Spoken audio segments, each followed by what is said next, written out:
26 years ago, PlayStation players would be introduced to the nightmare that is Raccoon City and Resident Evil 2, an unforgettable survival horror journey that left many adults and children afraid to be up at night with the lights off. And then, those same children who were playing the game when they shouldn't have, got a nice hit of nostalgia and PTSD when they grew up when in 2019, Resident Evil 2 Remake would release, terrifying both the new generation of fans and old fans alike. So I am here today to figure out which is better, the new more modern shiny remake or the timeless classic. Without any further ado, let's get right into it. January 21st, 1998, a new nightmare will be unleashed upon gamers all around the world. Following the massive success of the first Resident Evil 2 released a little under 2 years after the first game, and it debuted to a large amount of success, becoming the best-selling Resident Evil game on one platform with more than 6 million copies sold, which is an insane number. Resident Evil 2 sees yet another dual protagonist system like Resident Evil 1. However, it is improved upon in Resident Evil 2 and actually makes each of the characters' campaigns feel unique. Firstly, and probably the poster boy for Resident Evil, is Leon S. Kennedy. He is a young rookie cop heading to Raccoon City to begin his first day on the local police force. Claire Redfield, who as her name would suggest is the sister to Chris Redfield from Resident Evil 1, which is actually the reason Claire is in Raccoon City. She is desperately searching to find her brother Chris after having no contact with him for a while. So we have our two main playable characters. So you may be asking, why did I say this dual protagonist system is better compared to how it was in Resident Evil 1? Well, that's because how the game has been programmed and designed. For example, there are certain areas that only Leon will explore, and the same goes for Claire. On top of this, these characters regularly interact throughout the game's story, and the game is set up in an A/B scenario where you can choose to play as Leon first and Claire second, and vice versa, which also offers a level of replayability. I really enjoy how there's actually certain items you can either use as Leon or you can leave for Claire. A key example would be the submachine gun and storage pack. In my Leon A playthrough,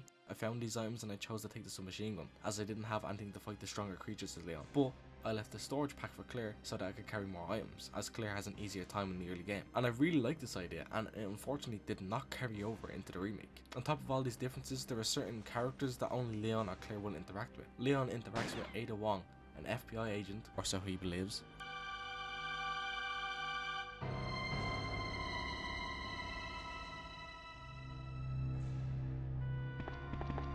Sorry about that.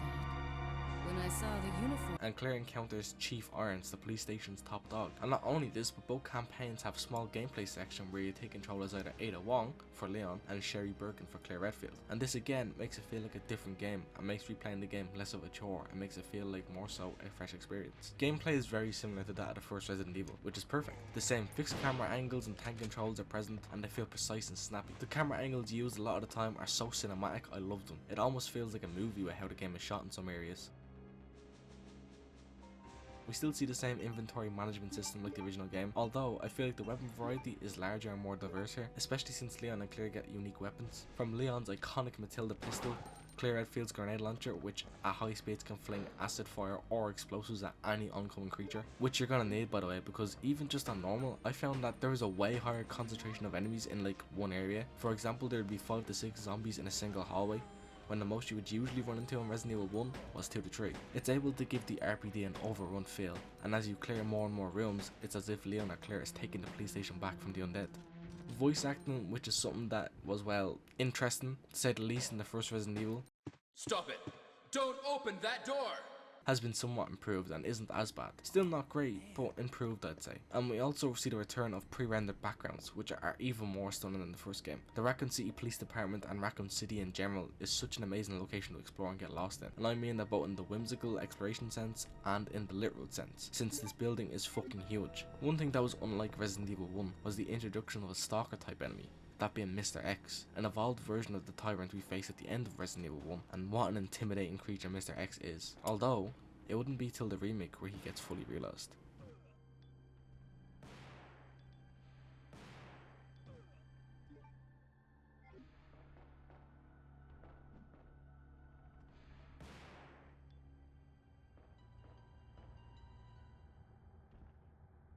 And so it only took 21 years after Resident Evil 2's original release for it to be given the remake treatment. This kicked off the modern day gaming trend many developers are following with remakes, whether it be Resident Evil 3 and 4, Dead Space, or even Silent Hill 2. Resident Evil 2 Remake is highly influential in its own right, just like the original game was all those years ago. Resident Evil 2 Remake was released to critical acclaim and success, making it one of the highest rated Resident Evil games and the second best selling Resident Evil game in the franchise's history. So already out the gates you know we have an incredible game on our hands. So what makes it so good, and was it a faithful remake? Well, let's find out. Resident Evil 2 Remake's gameplay has got to be one of my favourite parts of the game. Gone are the pre-rendered backgrounds, fixed camera angles and tank controls evolved, and in comes in beautiful HD graphics, fully 3D rendered environments and a more modern control scheme. A third person over the shoulder camera perspective of course, and this kind of gives the game a more modern feel, while still retaining the essence of the original game, as the characters haven't been given any extra movement features or dodge functions. What was added was a defense weapon mechanic from Resident Evil 1 Remake, where Leon and Claire can use grenades, flashbangs and even the ever deteriorating knives to free themselves from the hands of any zombie. Speaking of zombies, they are absolute bullet sponges. Seriously, I got so used to in other Resident Evil games, just a couple bullets taking any zombie down, but here the zombies will take way more bullets, and even when you put them down, they still get right back up again and again. This I feel was intentional, as it makes the player think about every combat encounter before they engage. This more tanky standard zombie also showcases the insane level of gore and detail in this game. All zombie limbs can be shot off, which affects the capabilities of the zombie, and of course, their heads can be blown to absolute pieces. In comparison to the original game, the gameplay / combat is equal to me. Neither is better than the other, just different. Some may prefer the more realistic and hands-on combat styles seen in Remake, while others may prefer the more simple design of the OG game. Now, the RPD itself is a very faithful recreation of the iconic police station. It is now just simply detailed. Some puzzles are redesigned, encounters and areas as well, so it's not like Resident Evil 1 to 1 Remake, where I could usually navigate between the two games based on my knowledge of one of them. With RE2 Remake, some of your knowledge will definitely transfer over if you play the original. However, there is definitely more variation in the location compared to how RE1's Remake turned out. Story in Resident Evil 2 Remake is a bigger point of contention, as some of the scenes are just awkward and the dialogue feels off. But then some of the scenes are the exact opposite and are amazing. I said, don't move. Drop it. No, wait! Step aside. We need to terminate her before she turns. Terminate. It's my fucking daughter. Ada. Just let them be. Those fucking things outside. What they did to us. You're a cop. You're supposed to know something. How did this happen? Huh? Mommy. I was sleeping, honey. Okay? And I'm gonna put you to bed too, okay? Emma.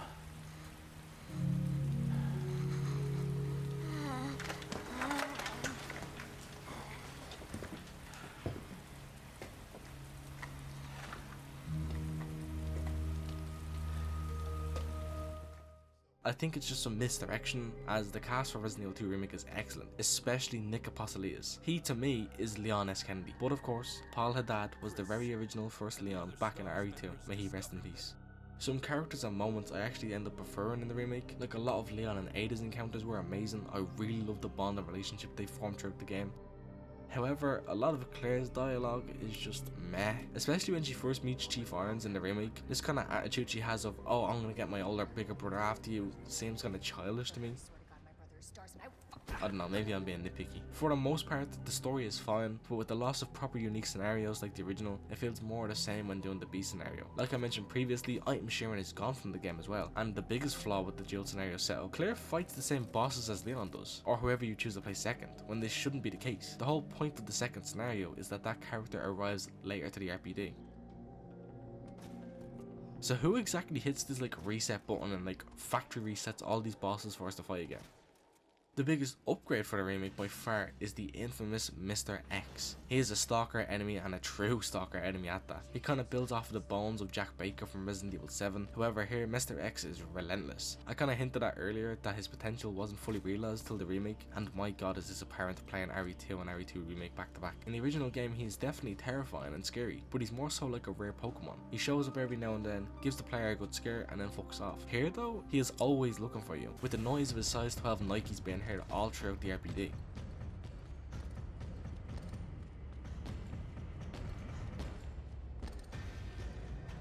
His footsteps sound as a constant reminder that you were never truly safe in the RPD. No matter how many zombies you kill, and as much as you want to shoot Mr. X and knock him down, he will always get back up. Mr. X is easily the biggest improvement I've seen when compared to the original game. Not only is Mr. X terrifying, but the atmosphere in RE2R itself is suffocating. This downpour of rain that will seemingly never let up. From the moment the game begins to the end, it just follows you all throughout the RPD, even pushing its way inside the windows. Now, horror games usually use darkness as a method to scare the player. It's a common basic trope in these games, but I have never seen a game engulf you in total darkness like Resident Evil 2 Remake. The player's flashlight is truly your best friend, as without it, you aren't seeing a thing. Unless you crank your brightness all the way up and cheat the game, but you wouldn't do that, right? For me, overall, I feel like these games are 50-50 for me. I think they're both good in many different ways, and they both excel at different things. I prefer the story, pacing, and unique scenarios of the original game, It's good to see you're still among the living. while the gameplay loop and Mr. X inclusion in the remake makes it hard for me to stay away. With this remake, Capcom made a damn good and fun video game, one that will both make you feel horrified and scared and like a hero. And the video games are nothing, but they are meant to be fun, which both games are.